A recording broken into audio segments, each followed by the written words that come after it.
তাআলা আমাদেরকে স্পেশাল 3টা ব্লেসিংস দিয়েছেন, 3টা নেয়ামত দিয়ে ধন্য করেছেন। এ নিয়ে আমরা কথা শুনবো ইনশাআল্লাহ। আল্লাহ তাআলা বলছেন, কুল হুয়াল্লাযী আনশাআকুম ওয়া জাআলা লাকুমুস সামআ ওয়াল আবসার ওয়াল আফইদাতা ক্বালীলাম মা তাশকুরুন। নবী হে, আপনি বলুন, তিনি সে সত্তা যিনি তোমাদেরকে সৃষ্টি করেছেন আর তোমাদেরকে দিয়েছেন শ্রবণ শক্তি, দৃষ্টি শক্তি আর চিন্তা শক্তি, কিন্তু খুব অল্প সংখ্যক লোকই তোমরা শুকরগুজার হও। এই যে এত বড় নেয়ামত পেয়ে আমরা ধন্য, আমরা শুকরগুজার হই না।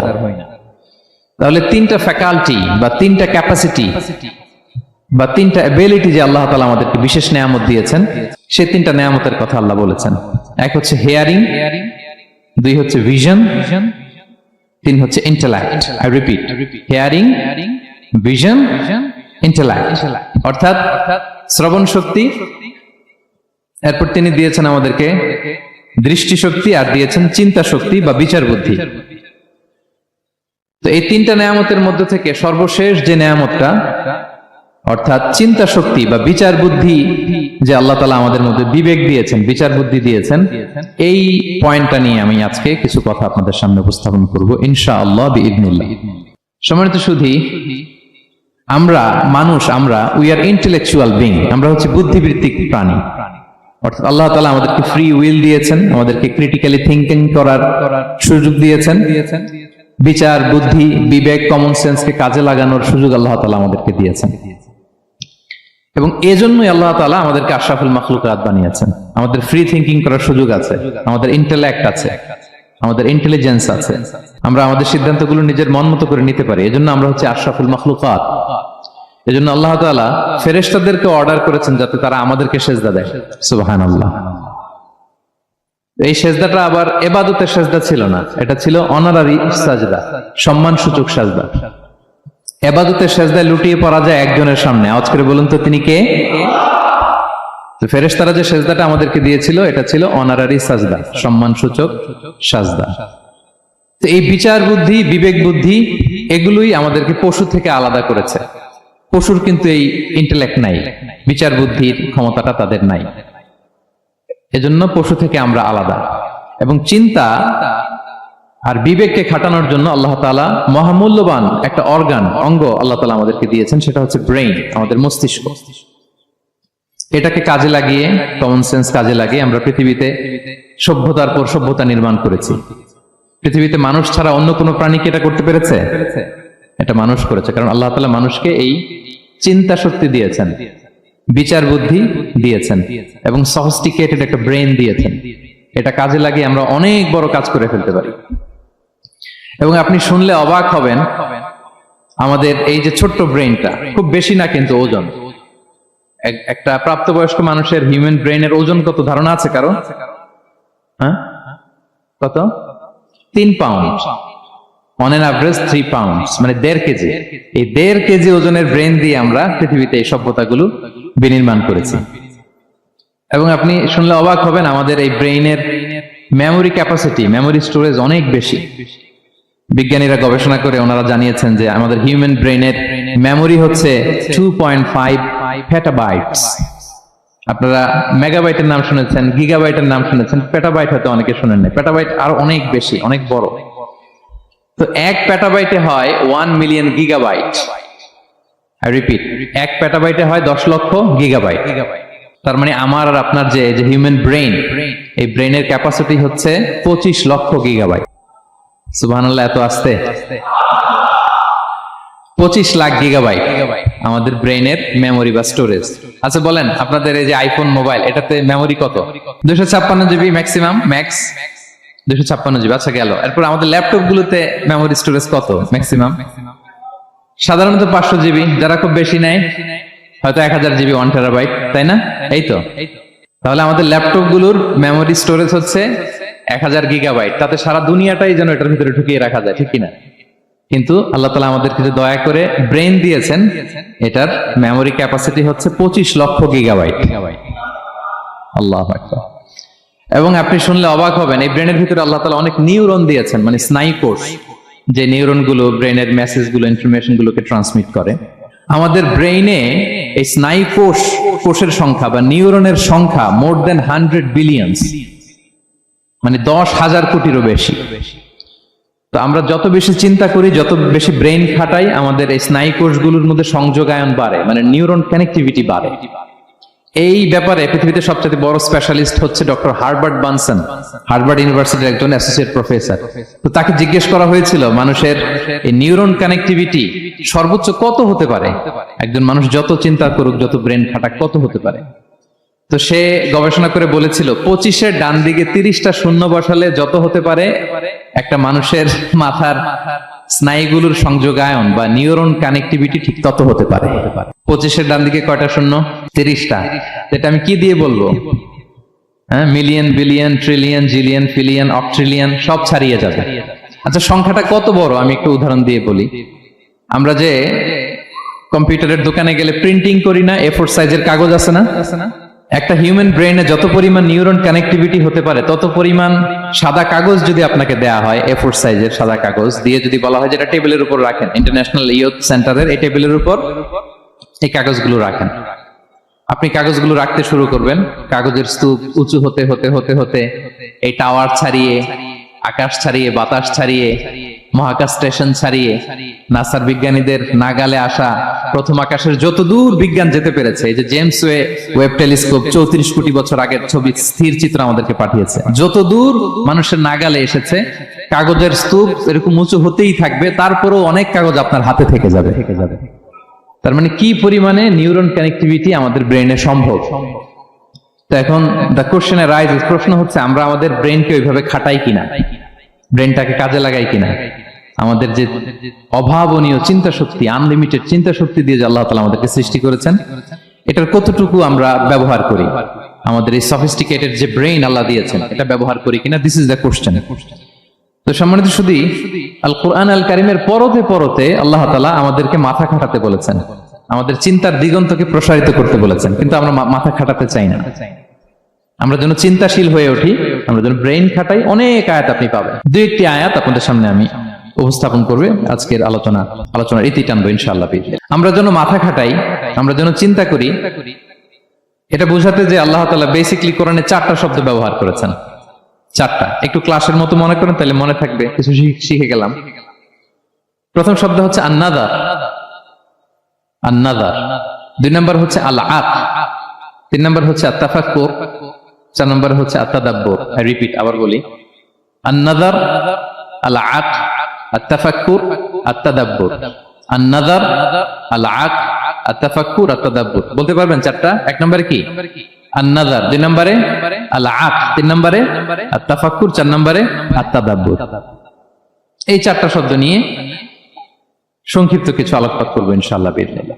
আন-নাযার শব্দটা আপনাদের পরিচিত, একটু ভেঙে বললে বুঝতে পারবেন। আমরা বলি না এই যে নজর দিস না, এই যে নজর লাগবে, বলি না নজর দেয়া। নজর মানে হচ্ছে তাকানো, তবে সাধারণ তাকানো না, careful look, with deep observation and reflection. এটাকে কোরআন বলেছে আন-নাযার। এটার প্রতি কোরআন আমাদেরকে উৎসাহিত করেছে। পাশাপাশি 2 নাম্বার কি বলছিলাম নজরের পরে? হ্যাঁ, অ্যাটলিস্ট একজন তো বলতে হবে। আল-আক, আল-আক, এটাও আপনার অর্থ জানেন। আমরা বলি না আকল, হ্যাঁ, কিরে তোর কি আকল নাই, তুই কি ব্যাককেল, বলি না আমরা এরকম? ব্যাককেল মানে যার আকল নেই। তো এই যে আকল, আকল থাকা বা আকল খাটানো বা কমন সেন্স কে খাটানো, রিজনিং করা, কোরআন এটার ব্যাপারে উৎসাহিত করেছে। 3 নম্বরে কি বলেছিলাম? হ্যাঁ, আত-তাফাক্কুর। এই যে ইউআই এর স্টুডেন্ট পাওয়া গেছে তো, ওনারা বলতে পারতেছে আত-তাফাক্কুর। আত-তাফাক্কুর শব্দটা আসছে ফিকির থেকে, ফিকরা, ফিকির। ফিকির তো বোঝেন নাকি? আমরা বলি না যে ফিকির করতে হবে।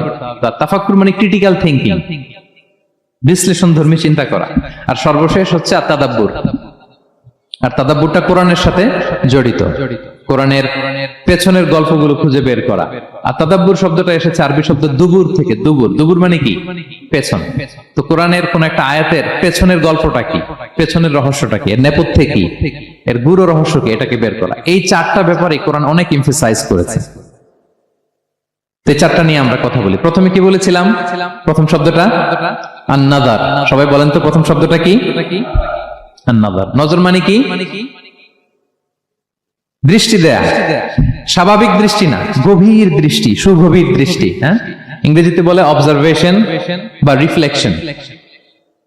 তা আমরা যেন শুধু ফেল ফেল করে তাকিয়ে না থাকি। আল্লাহ বলেছে তাকালে তাকানোর মতো তাকাবা, গভীর দৃষ্টি দিবা। আল্লাহ বলেন আফালা ইয়ানজুরুনা ইলাল ইবিলি কাইফা খুলিকাত ওয়া ইলাস সামাই কাইফা রুফিআত ওয়া ইলাল জিবালি কাইফা নুসিবাত ওয়া ইলাল আরদি কাইফা সুতিহাত। আল্লাহ বলেন ওরা কি নজর দেয় না? আফালা ইয়ানজুরুনা, নজর থেকে ইয়ানজুরুনা ইলাল ইবিলি, ওরা কি উটের দিকে তাকায় না? Don't they see to the camels how masterfully they were created?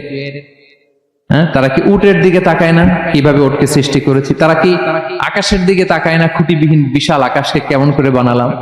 তারা কি পাহাড়ের দিকে তাকায় না কিভাবে পাহাড়কে ফার্মলি সেট করা হলো পৃথিবীর সাথে? তারা কি জমিনের দিকে তাকায় না কিভাবে জমিনটাকে বিস্তীর্ণ করে দেয়া হয়েছে? তো এই চারটা কথা আল্লাহ বললেন। রাসূল সাল্লাল্লাহু আলাইহি ওয়াসাল্লাম যখন মক্কার কুরাইশদেরকে তাওহীদ, রিসালাত, আখিরাতের দাওয়াত দিচ্ছিল, তারা এই দাওয়াতকে প্রত্যাখ্যান করলো, তারা মানছে না। তো তখন আল্লাহ তাআলা এই আয়াত নাজিল করে বললেন আফালা ইয়ানজুরুনা ইলাল ইবিলি কাইফা খুলিকাত। মক্কার কুরাইশরা কি উটের দিকে তাকায় না? উটকে কিভাবে আমি তৈরি করলাম এটা একটু দেখতে পারে না ওরা? আরে উটের দিকে তাকালেই তো ওরা উটের মালিক আমি আল্লাহরে খুঁজে পাবে। কারণ কুরাইশরা ছিল কোরআনের প্রাইমারি অডিয়েন্স, যদিও কোরআন সবার জন্য এসেছে। আল্লাহ বললেন আফালা ইয়ানজুরুনা ইলাল ইবিলি কাইফা খুলিকাত, ওরা কি উটের দিকে তাকায় না? উট দেখার জন্য তো ওদের চিড়িয়াখানায় যাওয়া লাগবে না, অথবা মক্কার কুরাইশদের চায়নাতেও যাওয়া লাগবে না, কারণ উট তো ওদের গৃহপালিত প্রাণী, ঠিক কি না? ঘরে ঘরে আরব দেশে উট আছে না নাই? আছে তো, উটের দিকে তাকায় না? সম্মানিত শুধু উটের কথা আল্লাহ কেন বললেন? কুরাইশদেরকে উটের কথা বললেন এজন্য, উট হচ্ছে এমন আজীব একটা প্রাণী যেটা প্রাণী বিজ্ঞানীদেরকে হয়রান করে দিয়েছে। আল্লাহু আকবার, আপনি অবাক হবেন উটের যে ফিচার আল্লাহ তাআলা দিয়েছেন। মক্কার লোকেরা উটের গোশত খাইতো, উটের দুধ খাইতো, উটের চামড়া দিয়ে দ্য ফাইনেস্ট লেদার, দামি লেদার তারা বানাতো। উটের উপর মাল নিয়ে বোঝাই করে মরুভূমি এক প্রান্ত থেকে আরেক প্রান্তে পাড়ি দিত, নিজেরা উটের উপর রাইডিং করত। এবং উট হচ্ছে এমন প্রাণী যেটা একসাথে 1 মাস না খেয়ে বেঁচে থাকতে পারে। 1 মাস পানিও খাওয়া লাগবে না, খাবারও খাওয়া লাগবে না। সুবহানাল্লাহ পড়বেন না? এট এ টাইমে একটা উট, প্রাপ্তবয়স্ক একটা উট একসাথে 200 লিটার পানি খেয়ে ফেলতে পারে। এবং উটের পেটের ভিতরে একটা স্পেশাল ওয়াটার চেম্বার আছে, ওই চেম্বারে রেখে দেয়, খেয়ে ওইটারে পাঠায় দেয় না ওদের কিডনিতে। 200 লিটার পানি একবারে খেয়ে স্পেশাল চেম্বারে রেখে দেয়, যখন লাগবে ওখান থেকে নিয়ে নিয়ে বেঁচে থাকে। 1 মাস না খেয়ে বেঁচে থাকে কি করে? উটের পিঠে দেখবেন একটা কুজ আছে, একটা উঁচু উটকে যদি কল্পনা করেন, উপরে একটা কুজ আছে না? এই পুরো কুজটা হচ্ছে চর্বির আধার। তো ওটের যখন খাবার থাকে না মরুভূমিতে, মাসের পর মাস যখন চলে, ওই চর্বি থেকে এনার্জি নিয়ে সে মরুভূমিতে চলে, সে না খেয়েও বাঁচতে পারে। আমাদের চোখের মধ্যে যেমনি একটা পাপড়ি, এরকম এক পাপড়ি দিয়ে উটকে আল্লাহ বানায় নাই, ডবল লেয়ারের পাপড়ি দিয়েছে। কারণ মরুভূমির মধ্যে চলতে পথে লু হাওয়া থাকবে, মরুভূমির সাইমুম, বালুর ঝড়, এই ঝড় মোকাবেলার জন্য, লু হাওয়া মোকাবেলার জন্য ডবল লেয়ারের চোখের পর্দা। একটা পর্দা ফেলে রাখে, আর একটা খুলে সে হাঁটতে থাকে, তার কিছুই হয় না। সুবহানাল্লাহ। আমাদের 98 ডিগ্রি ফারেনহাইটের স্বাভাবিক তাপমাত্রা, তাই না? 99 ডিগ্রি হলে আমাদের জ্বর, 100 ডিগ্রি হলে জ্বর, 101, 2 সর্বোচ্চ আমরা সহ্য করতে পারি। এর বেশি যদি হয়, 103 ডিগ্রি হলে বেহুশ হয়ে যায় মানুষ। 4 ডিগ্রি হলে আমাদের দেহের ভেতরে যে কোষগুলো আছে এগুলো মরে যায়। কিন্তু একটা উট মরুভূমির তাপমাত্রায় প্রতিদিন 104 ডিগ্রি 5 ডিগ্রি তাপমাত্রা সহ্য করে খুব স্বাভাবিক উট চলতে পারে, তার কিছুই হয় না। এবং মরুভূমির মধ্যে যে ক্যাকটাস আছে, গুলমলতা, বড় বড় কাঁটা জাতীয় গাছ, যেই কাঁটা পৃথিবীর কোনো প্রাণী খেতে পারবে না, কিন্তু একটা উট অনায়াসে খেয়ে ফেলতে পারে। উটের জিহ্বাকে এবং পাকস্থলীকে আল্লাহ এমন স্পেশালি মেড করেছেন, যত কাঁটা দিবেন খেয়ে সাবার, ওর কিছুই হয় না। সুবহানাল্লাহ বিহামদিহি। আল্লাহ বলে আফালা ইয়ানজুরুনা ইলাল ইবিলি কাইফা খুলিকাত, ওরা কি উটের দিকে তাকায় না? আরে উটকে নিয়ে গবেষণা করলে তো উটের মালিককে খুঁজে পায় তারা। এরপর বললেন ওয়া ইলাস সামাই কাইফা রুফিআত, ওরা কি আকাশের দিকে তাকায় না কিভাবে খুঁটি ছাড়া আকাশকে আমি বানিয়েছি? আপনারা যখন বিমানে চড়েন তখন কি শুধু ভিডিও করতে থাকেন নাকি? মেঘের ভিডিও, আকাশের ভিডিও, তখন তাকাবেন আকাশের দিকে। সুবহানাল্লাহ, কিভাবে আল্লাহ আকাশকে তৈরি করেছেন। ওয়ালাকাদ যায়্যানা সামাআ আদ-দুনিয়া বিজিনাতিল কাওয়াকিব, আল্লাহ বলেন এই প্রথম আকাশটাকে আমি তারা দিয়ে সুশোভিত করেছি, বিশাল বিশাল তারা। এই যে আমরা সূর্য দেখি, এটা একটা তারা, পৃথিবীর চেয়ে 13 লক্ষ গুণ বড় এই সূর্য। কত গুণ বড় বলে ফেললাম হুট করে মুখ দিয়ে, কিন্তু কল্পনা করতে পারতেছি। তার মানে 13 লক্ষটা পৃথিবী সূর্যের মধ্যে রাখার জায়গা আছে। তাই বলে মনে করেন না যে সূর্য অনেক বড় সাইজের তারা, নো।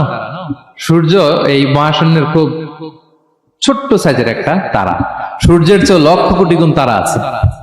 যে সূর্য পৃথিবীর চেয়ে 13 লক্ষ গুণ বড়, ওই সূর্যের চেয়ে কোটি গুণ বড় তারা আছে। এরকম লক্ষ কোটি কোটি তারা নিয়ে আমাদের গ্যালাক্সি মিল্কি ওয়ে, এরকম কোটি কোটি গ্যালাক্সি আছে। সুবহানাল্লাহ। কোটি কোটি গ্যালাক্সি নিয়ে আমাদের এই প্রথম আকাশের মহাশূন্য। তার মানে পুরো প্রথম আকাশটাকে যদি একটা মানচিত্র দেয়া হয়, ওইখানে মাইক্রোস্কোপ দিয়ে পৃথিবীকে খুঁজে পাওয়া যাবে না। আই রিপিট, পুরো প্রথম আকাশটাকে যদি একটা বড় মানচিত্র বানানো হয়, আমরা যে পৃথিবীতে আছি মাইক্রোস্কোপ দিয়েও এটাকে খুঁজে পাওয়া যাবে না। এই বিশাল প্রথম আকাশের মহাশূন্য যখন শেষ, এরপরে হচ্ছে প্রথম আকাশের লেয়ার, তারপরে হচ্ছে দ্বিতীয় আকাশের মহাশূন্য, তারপরে দ্বিতীয় আকাশের লেয়ার। বিষ্ণু ইসলাম বলেন, দ্বিতীয় আকাশের তুলনায় প্রথম আকাশটা কত ছোট শোনো।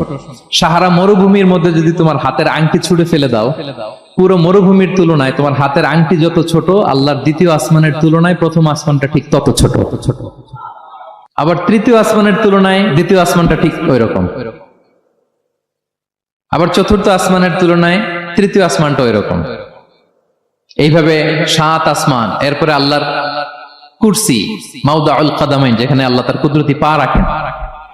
তো 7 আসমানটা যত বড়, পুরো সাহারা মরুভূমির মধ্যে আংটি ফেলে দিলে মরুভূমির তুলনায় আংটি যত ছোট, আল্লাহর কুরসির তুলনায় পুরো 7 আসমানটা ঠিক তত ছোট। কল্পনা করা যায়?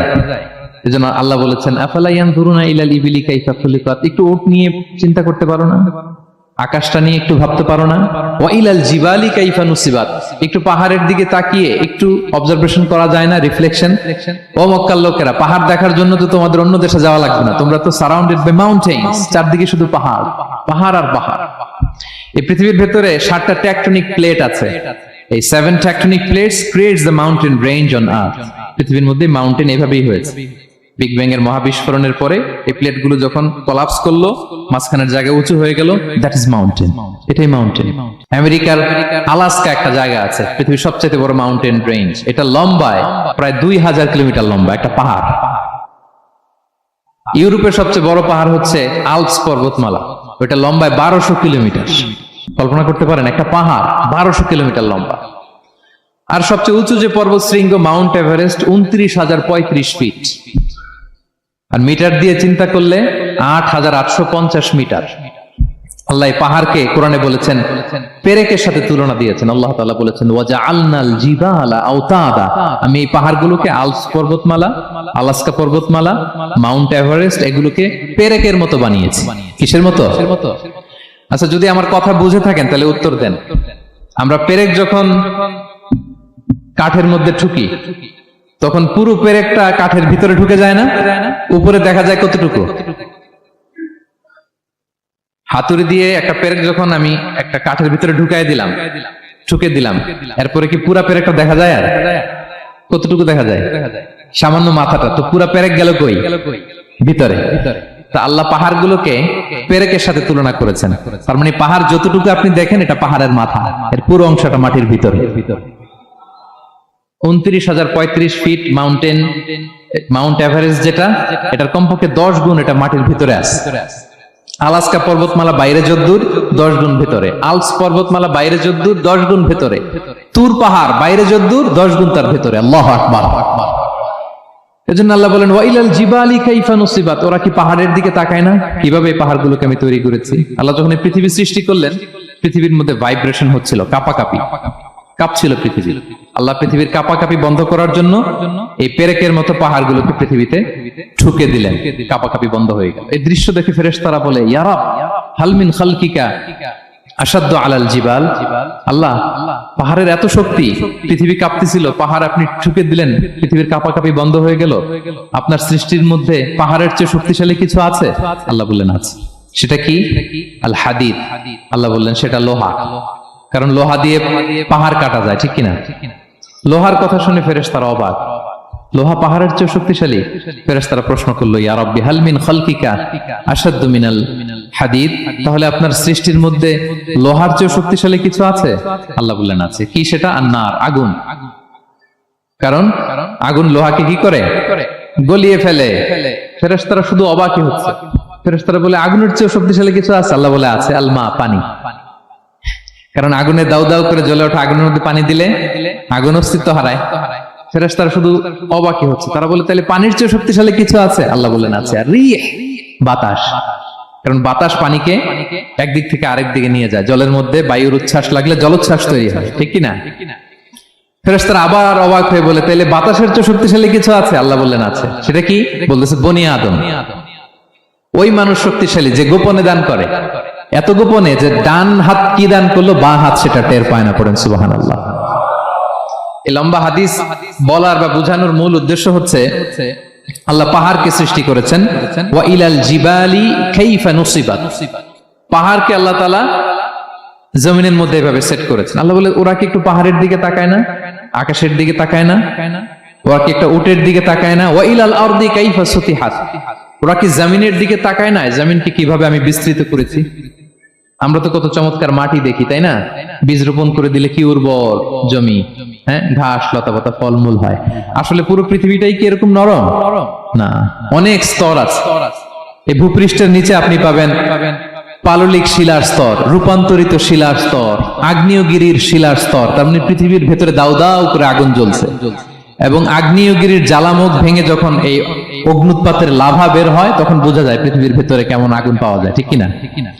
তাহলে প্রথম শব্দটা আমি কি বলেছিলাম? আন-নাযার। মনে আছে তো না? প্রথম শব্দটা কি? আল্লাহ বলে তারা কি নজর করে দেখে না কিভাবে আকাশ বানালাম, উট সৃষ্টি করলাম, কিভাবে জমিন বানালাম, কিভাবে পাহাড় বানালাম? তাহলে এই যে নজর বা অবজারভেশন, রিফ্লেকশন, এটার প্রতি আল্লাহ তাআলা আমাদেরকে উৎসাহিত করেছে। প্রথম পয়েন্ট ক্লিয়ার। মোট পয়েন্ট আলোচনা করব 4টা। বলেন তো কয়টা? একটা ক্লিয়ার। 2 নাম্বার কি ছিল দেখি, কার মনে আছে কিনা? আল আকল, রাইট, কমন সেন্স, রিজনিং।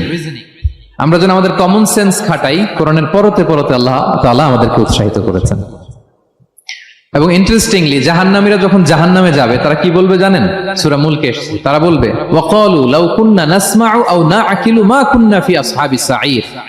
তারা বলবে হায় রে, নবীদের কথা যদি মানতাম আর যদি একটু কমন সেন্স খাটাইতাম তাহলে তো জাহান্নামে আসা লাগতো না। ওই দিনের এই আফসোসে কোনো কাজ হবে? প্রিয় ভাইরা, ওই দিন যত আফসোস করেন কোনো কাজ হবে? তাহলে জাহান্নামীরাও আফসোস করবে, হায় রে একটু যদি আকল খাটাইতাম তাইলে আজকে আর জাহান্নামের আগুনে পোড়া লাগে না। নবীদের কথা যদি শুনতাম আর যদি আকল খাটাতাম, কি খাটাতাম? তাহলে আজকের এই কঠিন অবস্থা আমাদের পড়া লাগতো না।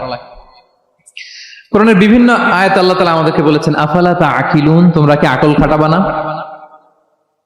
এই যে দামি কমন সেন্স দিলাম, একটু বুদ্ধি কি খাটাবা না, আকল খাটাবা না তোমরা? এবং কোরআনের একটি আয়াতে আল্লাহ তাআলা বিভিন্ন কসমিক সিম্বলস, ন্যাচারাল ফেনোমেনা, এগুলো উল্লেখ করে সবশেষে তিনি বলেছেন লা আয়াতিন লিকাউমি ইয়াকিলুন, নিশ্চয়ই এগুলোর মধ্যে নিদর্শন রয়েছে, সাইন রয়েছে। কাদের জন্য? লিকাউমি ইয়াকিলুন, যারা আকলবান, যারা কমন সেন্স খাটায়। এই আয়াতে আল্লাহ কি কি বলেছেন? দীর্ঘ আলোচনা, আমি খুব সংক্ষেপে বলছি। আল্লাহ তাআলা বলছেন ইন্না ফি খালকিস সামাওয়াতি ওয়াল আরদি ওয়া ইখতিলাফিল লাইলি ওয়ান নাহারি ওয়াল ফুলকিল্লাতি তাজরি ফিল বাহরি বিমা ইয়ানফাউন নাস وما أنزل الله من السماء من ماء فأحيا به الأرض بعد موتها وبث فيها من كل دابة وتصريف الرياح والسحاب المسخر بين السماء والأرض لآيات لقوم يعقلون। সবগুলো বলে আল্লাহ বললেন এগুলোর মধ্যে নিদর্শন আছে তাদের জন্য যারা কমন সেন্স খাটায়। কি বললেন আল্লাহ? আল্লাহ বললেন আকাশ জমিনের সৃষ্টির মধ্যে, দিবারাত্রির পরিবর্তনের মধ্যে, এই যে 24 ঘন্টার 12 ঘন্টা দিন, 12 ঘন্টা রাত, আর নিগতির কারণে এই যে দিবারাত্রি আমরা পাই, এই পৃথিবীটা তার অরবিটে, কক্ষে যেমনি ঘুরে আবার পৃথিবীটা তার অক্ষেও ঘুরে। যে আপনারা যারা ক্রিকেট খেলছেন এরকম স্পিন বল করেন না? হ্যাঁ, কমন পড়ছে?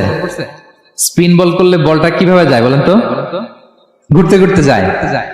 তো পৃথিবী যখন সূর্যের চারদিকে কক্ষে ঘুরে, ওই ঘোরার মুহূর্তে সে নিজে স্পিনিং হইতে থাকে, ঘুরতে থাকে। ওই স্পিন হইতে তার এক পিঠ থেকে আরেক পিঠে ঘুরতে তার 24 ঘন্টা সময় লেগে যায়। ওইটার কারণে দিবারাত্রি হয়। 12 ঘন্টায় আমরা দিন পাই, 12 ঘন্টায় আমরা রাত পাই। আল্লাহ বলেন এই দিবারাত্রির পরিবর্তনের মধ্যে নিদর্শন আছে। তারপরে সাগরে যে ভেসে বেড়ায় বড় বড় নৌযান, জলযান, আপনারা দেখেছেন কিনা জানি না, এই যে icon of the ocean, Titanic জাহাজের চেয়ে 10 গুণ বড় জাহাজ আমি দেখে এসেছি পশ্চিমা দেশগুলোতে। এত বিশাল বড় জাহাজ, এটা সামনে দাঁড়ালে এটা দত্তের মতো মনে হয়।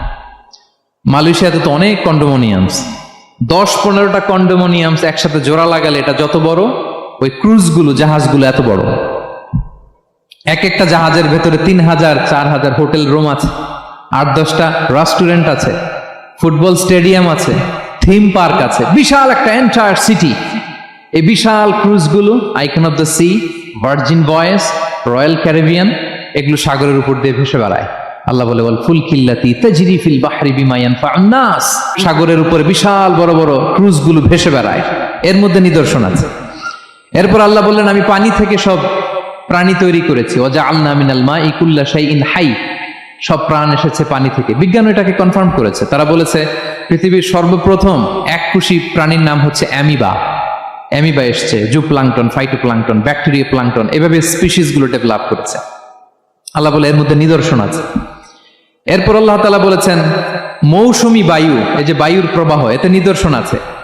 আর আকাশ জমিনের মাঝখানে যে মেঘমালাগুলো ভেসে বেড়ায়, এই সবগুলোর ভেতরে নিদর্শন আছে। কাদের জন্য? আল্লাহ বলেন লা আয়াতিন লিকাউমি ইয়াকিলুন, তাদের জন্য যারা আকল খাটায়, যারা কমন সেন্স খাটায়। সুবহানাল্লাহ পড়বেন না? এজন্য বিমানে যদি আপনারা উইন্ডো সিট পান, কি করবেন আজকে থেকে বলেন? উইন্ডো সিটের পাশে বসে বসে রিল দেওয়ার জন্য ভিডিও মেক করব। কি করবেন?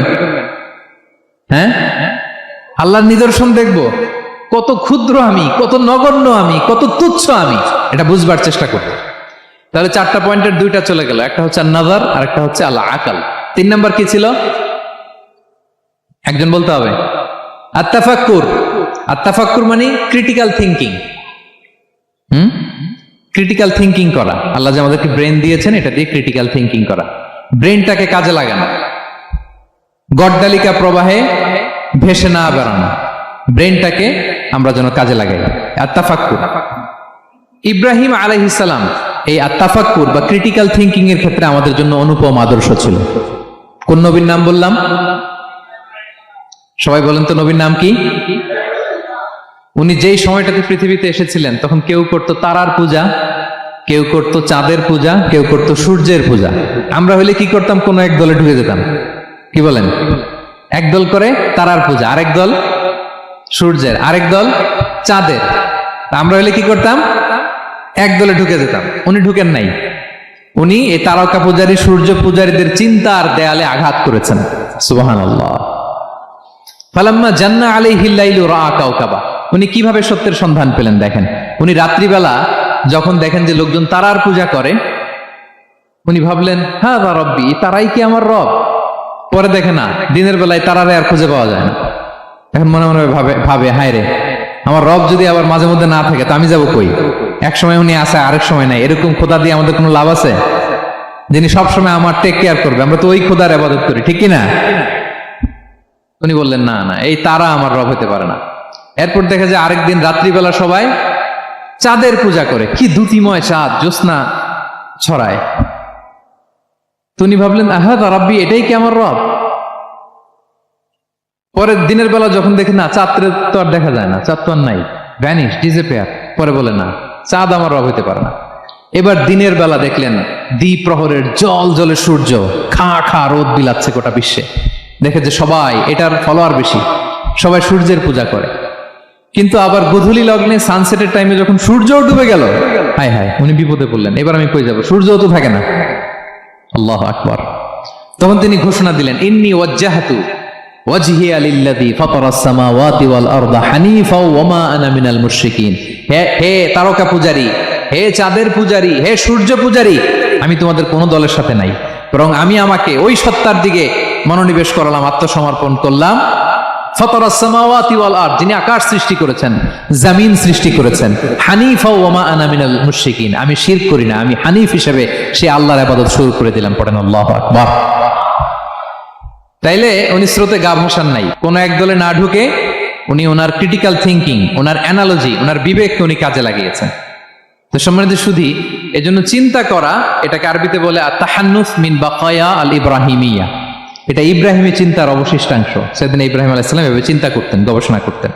সূরাতুন নাহলে আল্লাহ তাআলা মৌমাছি কিভাবে মধু সংগ্রহ করে এই ইনফরমেশনটা যখন আমাদের সামনে পেশ করলেন, এই আয়াতের শেষেও তিনি একই কথা বললেন, ইন্না ফি যালিকা লাআয়াতান লিকাউমি ইয়াতাফাক্কারুন, নিশ্চয় এর মধ্যে যারা চিন্তাশীল তাদের জন্য নিদর্শন আছে। মৌমাছি যে মধু সংগ্রহ করে, আপনারা মৌচাক দেখছেন? কে কে দেখি মৌচাক দেখছেন? মাশাআল্লাহ, আচ্ছা ঠিক আছে। রাসূল সাল্লাল্লাহু আলাইহি ওয়াসাল্লাম মধু বড্ড পছন্দ করতেন। পিওর হানি, দুর্গন্ধওয়ালা হানি তিনি খেতেন না, পিওর হানি খাবেন, খুবই এনার্জেটিক। এবং কোরআনে মাত্র দুইটা জিনিসকে শেফা বলা হয়েছে, এক হচ্ছে কোরআনকে বলা হয়েছে শেফা, আর এই মধুকে বলা হয়েছে শেফা। সুবহানাল্লাহ। আল্লাহ তাআলা বললেন, ওয়া আওহা রাব্বুকা ইলান নাহলি আনিত্তাখিযি মিনাল জিবালি বুয়ুতা ওয়া মিনাশ শাজারি ওয়া মিম্মা ইয়ারিশুন। আল্লাহ তাআলা মৌমাছিকে শিখাই দিলেন কিভাবে মৌচাক বাঁধতে হবে। এবং আল্লাহ বললেন, ইত্তাখিযি মিনাল জিবালি বুয়ুতা, তোমরা পাহাড়ে মৌচাক বাঁধো, ওয়া মিনাশ শাজার, গাছের মগডালে বাঁধো, অথবা উঁচু মাচার উপরে বাঁধো, যাতে গ্রামের ছোট্ট ছেলেরা ঢিল মারতে না পারে। মৌচাক যারা দেখছেন, এটা কি নিচু নিচু জায়গায় মৌমাছির মৌচাক হয় না, উঁচু একেবারে মগ ডালে। এটা মৌমাছির শিখাই দিছে কে? হ্যাঁ, কে শিখিয়েছে? আল্লাহ সুবহানাহু ওয়া তাআলা মৌমাছিকে শিখিয়ে দিয়েছে। যারা আরবি বোঝেন তারা বুঝতে পারবেন, ইত্তাখিদি এটা ফেমিনিন জেন্ডার, তার মানে আল্লাহ যা অর্ডার করেছেন এটা পুরুষ মৌমাছিকে অর্ডার করেন নাই, নারী মৌমাছিকে। তো গবেষণায় দেখা গিয়েছে পুরো মৌচাকের বাসাটাকে এখানে যে লিডারশিপ বহন করে এটা কোনো পুরুষ মৌমাছি না, এটা নারী মৌমাছি। সুবহানাল্লাহ। এবং তিন ধরনের মৌমাছি থাকে, একটা হচ্ছে কুইন বি, রানী মৌমাছি, আর একটা হচ্ছে মেল বি, এরা বংশ বিস্তার করে, আর একটা হচ্ছে ওয়ার্কার বি, এরা এই মধু আনা নেওয়া করে। তা আল্লাহ এদেরকে বললেন, কুলি মিন কুল্লি সামারাত, এই মৌমাছি তোমরা আশেপাশের সব সুন্দর সুন্দর ফুল থেকে, ফল থেকে, ফ্লাওয়ার নেকটারস, পুষ্প রস সংগ্রহ করে নিয়ে আসো। মধু এত স্বাস্থ্যকর, হেলদি ডায়েট কেন? কারণ আশেপাশের গাছের মধ্যে এখানে আপনার ভেষজ গাছ আছে, ওষুধি গাছ আছে, বনাজি গাছ আছে, ঠিক কিনা? তো মৌমাছিগুলো সেখান থেকে ফ্লাওয়ার নেকটারস, পুষ্প রস সংগ্রহ করে আবার চলে আসে। এবং আল্লাহ বললেন, ফাসলুকি সুবুলা রব্বিকি যুলুলা, পথ ভুলে যাও না, যেই পথে গেছো ওই পথে ফিরে আসো। একটা মৌমাছি মৌচাক থেকে প্রায় 10 কিলোমিটার দূরেও অনেক সময় চলে যায়, আবার 10 কিলোমিটার পথ চিনে আবার মৌচাকে এটার ফিরায় আনে কে? এই পুরো মেকানিজমটা নিয়ে গবেষণা করে অস্ট্রিয়ান একজন সায়েন্টিস্ট, তার নাম হচ্ছে কার্ল ব্রনফিশ, সে একটা বই লিখেছে, দ্য ডান্সিং বিজ, এবং এই বই লিখে সে নোবেল লরেট হয়েছে, নোবেল প্রাইজ পেয়েছে। আমরা তো মধু পাইয়া হাতের তালুর মধ্যে নিয়ে জিহ্বা দিয়ে চাটি, আমাদের তো আর ব্রেন খাটানোর ওই সময় নাই। ওই কার্ল ভন ফ্রেশ, সে এই মৌমাছি নিয়ে গবেষণা করে নোবেল প্রাইজ পেয়েছে, আর আমরা মাথা খাটাইতে পারলাম না। তো সে গবেষণা করে পেয়েছে, মানে কোরআনের আয়াত যা যা বলেছে সে তাই পেয়েছে। মৌমাছি ওখান থেকে ফুলের পুষ্পরস, ফ্লাওয়ার নেকটারস এনেই কিন্তু মৌচাকে রাখে না, ওইটারে সে খেয়ে ফেলে। এবং সে গবেষণা করে পেয়েছে এক একটা মৌমাছির 2টা স্টোমাক, 2টা পাকস্থলী। একটা পাকস্থলীতে সে নিজের খাবার দাবার খায়, আরেকটা পাকস্থলীতে এই পুষ্পরস, ফ্লাওয়ার নেকটারস গুলা সে রাখে। সেখানে আল্লাহ তাআলা একটা স্পেশাল এনজাইম দিয়ে ওইটাকে প্রিজার্ভ করে, প্রত্যেকটা মৌমাছির নিচে একটা টিউব আছে, সে ওই টিউব দিয়ে, নল দিয়ে মৌচাকে যে ওই মধুগুলো রেখে আসে। পড়েন সুবহানাল্লাহ। এবং এই মধুর ভেতরে আল্লাহ তাআলা ন্যাচারাল অ্যান্টিসেপটিক রেখেছেন, এটার নাম প্রপোলিস। দ্বিতীয় বিশ্বযুদ্ধে রাশিয়ান সোলজাররা তারা আহত হলে তারা অ্যান্টিসেপটিক কিনে লাগাতো না, তারা মধু লাগায় দিত, আর আহত সোলজার তারা মুহূর্তে সুস্থ হয়ে যেত। যাদের বাতের ব্যথা আছে, বাতের ব্যথা আছে না অনেক মুরব্বীদের, ওই বাতের ব্যথার মধ্যে যদি মৌমাছির হুল ফুটাই দিতে পারেন, একদিনের মধ্যে বাতের ব্যথা ভালো হয়ে যাবে। সাময়িক হয়তো ব্যথা পাবে, মৌমাছি যখন কামড় দেয় ব্যথা লাগে না, নাকি আরাম লাগে? কামড় খাইছেন মৌমাছির কখনো? হ্যাঁ। তো বাতের ব্যথার মধ্যে আপনি মৌমাছির হুল ফুটাই দিলে আর ব্যথা নাই। সুবহানাল্লাহ বিহামদি।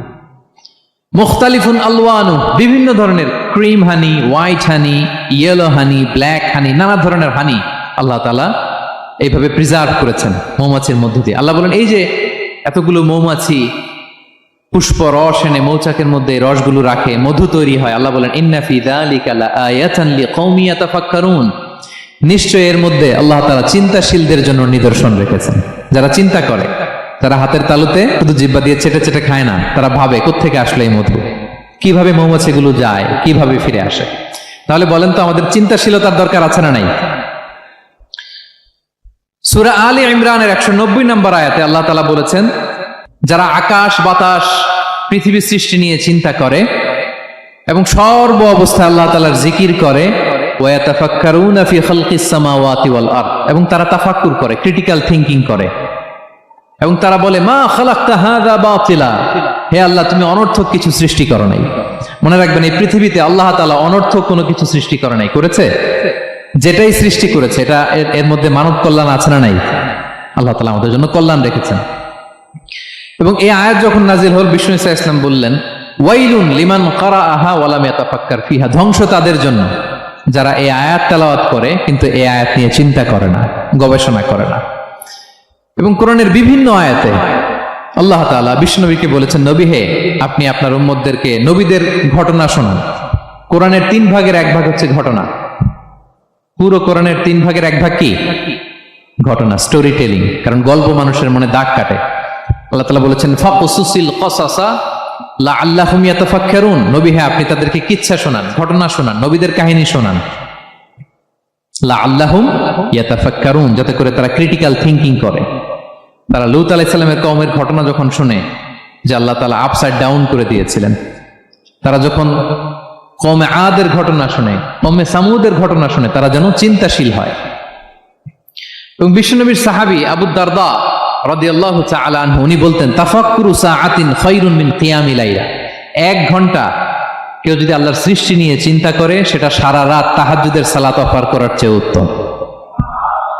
আমরা অনেকে মনে করি শুধু তাসবিহ পড়াই ইবাদত, জিকির করাই ইবাদত, শুধু কোরআন তেলাওয়াতই মনে হয় ইবাদত, শুধু কিয়ামুল লাইল করা ইবাদত। কিন্তু বিশ্বনবীর সাহাবী, যিনি ইসলাম আমাদের চেয়ে ঢের বেশি বুঝেছেন, তিনি বলেন আল্লাহর এই সৃষ্টি শৈলী, এই সৃষ্টি নৈপুণ্য নিয়ে 1 ঘন্টা চিন্তা করা, ক্রিটিক্যাল থিংকিং করা, সারা রাত নফল তাহাজ্জুদের চেয়েও সেরা। এবার বলেন, আমাদের চিন্তা করার দরকার আছে না নাই? ব্রেনটা খাটাবেন তো? এই যে যারা কনভার্টেড মুসলিম হয়, এরা কিন্তু অনেক চিন্তা ফিকির করে, নিজের সাথে নিজে বোঝাপড়া করে, ক্রিটিক্যাল থিংকিং করে, তাদের অ্যানালজি কাজে লাগিয়ে, আল্লাহর দেয়া ব্রেনকে কাজে লাগিয়ে এরপরে শাহাদা পাঠ করে, এমনি এমনি না। এই যে কিছুদিন আগে আমেরিকান এক পপ স্টার কালেমা পড়ছে না? আপনি জানেন একটা ধর্ম চেঞ্জ করা, একটা ফেইথ চেঞ্জ করা, এটা কত বড় সিদ্ধান্ত? হ্যাঁ, বাপদাদার ধর্ম বয়স 30-40, এতদিন যে ধর্ম মানলাম এটাকে চেঞ্জ করে নতুন ধর্মে কনভার্ট হয়, এটা কত বড় সিদ্ধান্ত? Could you imagine that? It's not a joke. নিজের সাথে নিজের অনেক বোঝাপড়া করতে হয়, তারাই ক্রিটিক্যাল থিংকিং করে। এবং বিষ্ণু ঈসা ইসলাম উনি নবী হওয়ার আগেও এই চিন্তার ইবাদত করতেন। তিনি হেরা গুহায় চলে যেতেন, কাবা থেকে 6 কিলোমিটার উত্তরে, 634 মিটার উঁচু, যা বলে নূরের উপরে একটা কেইভ আছে, গুহা, এটার নাম হচ্ছে গারে হেরা। ওখানে বসে বসে তিনি এই চিন্তা করতেন। তার মানে নবী হওয়ার আগে বিশ্বনবীর ইবাদত ছিল চিন্তার ইবাদত। নবী হিসেবে অ্যাসাইন্ড হওয়ার আগে বিশ্বনবীর ইবাদত কি ছিল বলেন তো? নামাজ পড়া, কোরআন তেলাওয়াত করা।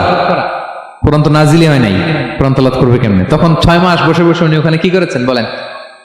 ধ্যানমগ্ন করেছেন, ধ্যানমগ্ন ছিলেন, তিনি চিন্তা করতেন। ওইটাই ছিল ওনার আধ্যাত্মিক শিক্ষায়তন।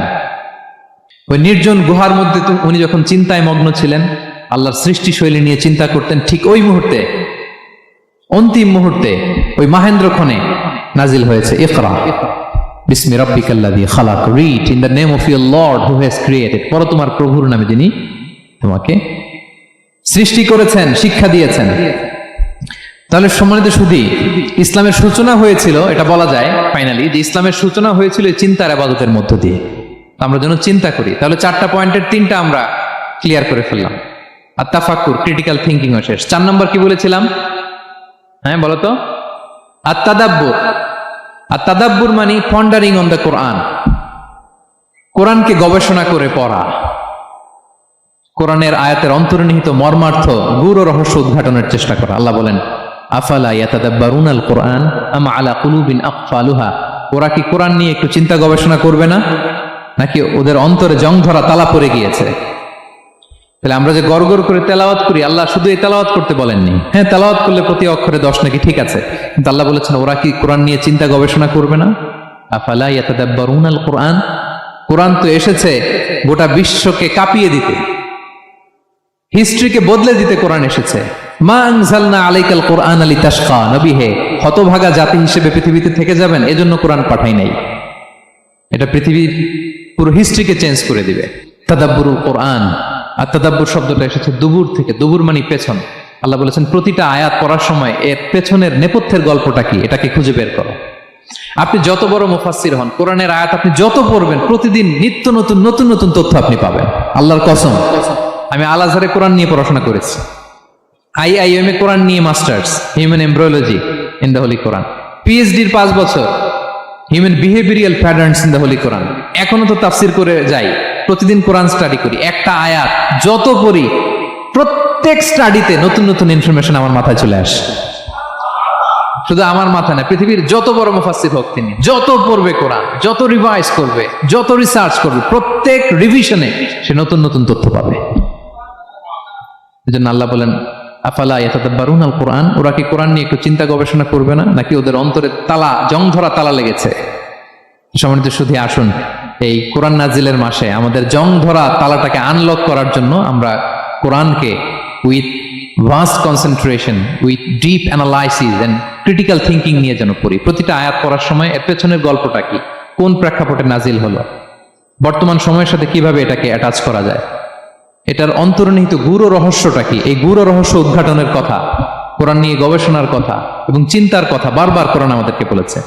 আমাদের এই চিন্তাকে জাগানোর জন্য কোরআন বারবার আমাদের কাছে আহ্বান করেছে। এখন আমাদের কি একটু সময় হবে না কোরআনকে চিন্তার সাথে গবেষণার সাথে পড়ার? হ্যাঁ, চিন্তাশীলতার সাথে গবেষণা করে কোরআন স্টাডি করার দরকার আছে না নাই? বলেন বলেন। হ্যাঁ, পড়বেন তো আপনারা। যারাই চিন্তা করবে, চিন্তাশীল হবে, কমন সেন্সকে খাটাবে, তারাই পৃথিবীর হিস্ট্রি পাল্টে দিবে। এই যে বিমান দিয়ে যে আমরা চড়ি, 2 ভাই আবিষ্কার করছে, Wilbur Wright, Orville Wright, Wright ভ্রাতৃদ্বয়। বলেন তো এই অরভিল রাইটের চোখ ছিল কয়টা? 3টা না? হ্যাঁ, উইলবার রাইটস এর হাত ছিল কয়টা? আমার হাত কয়টা? আপনার হাত কয়টা? তো ওরা পারলে আমরা পারবো না কেন? কারণ এই চিন্তার ইবাদত থেকে আমরা দূরে সরে গিয়েছে। আমাদের মধ্যে রিজনিং নাই, আমাদের মধ্যে লজিক্যাল আন্ডারস্ট্যান্ডিং নাই, আমাদের মধ্যে ক্রিটিক্যাল থিঙ্কিং নাই, আমাদের মধ্যে পন্ডারিং অন দ্য কোরআনিক ভার্সেস নাই। আল্লাহ তাআলা আমাদের যে বিবেক, চিন্তা শক্তি দিয়েছেন এটাকে আমরা কাজে লাগাই না, এজন্য আমরা পিছিয়ে পড়েছি। সম্মানিত শুধু কোরআন বারবার আমাদের এই চিন্তা শক্তিকে জাগানোর জন্য আহ্বান করেছে। কোরআনের আয়াতের পরতে পরতে কোরআন আমাদেরকে বলেছে আমরা যেন চিন্তাশীল হই।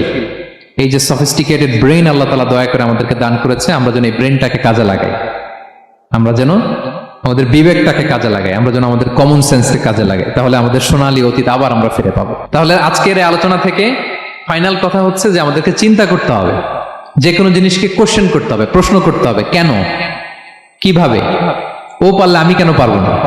কোরআনের আয়াত পড়ার সময় বারবার চিন্তা করবেন, সব দায়িত্ব আমাদের উপর ঠেলে দিয়েন না। কোরআন নিয়ে শুধু আমরাই গবেষণা করবো আর ওয়াজ শোনাবো, এটা not only my sole responsibility, আপনাদেরও দায়িত্ব আছে, প্রত্যেকের দায়িত্ব। যত কোরআন পড়বেন আপনার অন্তরের তালা খুলে দিবে কে? আল্লাহ তাআলা আমাদেরকে চিন্তাশীল হওয়ার তৌফিক দান করুক। আমাদের এই সফিস্টিকেটেড ব্রেনকে যেন আমরা কাজে লাগাতে পারি, আমাদের কমন সেন্সকে যেন আমরা কাজে লাগাতে পারি, আমাদের রিজনিংকে যেন আমরা কাজে লাগাতে পারি। ইব্রাহিম আলাইহিস সালামের মতো গদবাধা গড্ডালিকা প্রবাহে গা ভাসিয়ে না দিয়ে আমরা যেন প্রশ্ন করতে পারি, আমরা যেন বিবেককে কাজে লাগাই। আল্লাহ তাআলা আমাদের সবাইকে কথাগুলো বোঝার ও আমল করার তৌফিক দান করুক। হাযা মা ইনদি ওয়াল ইলমু ইনদাল্লাহ আলাইহি তাওয়াক্কালতু ওয়া ইলাইহি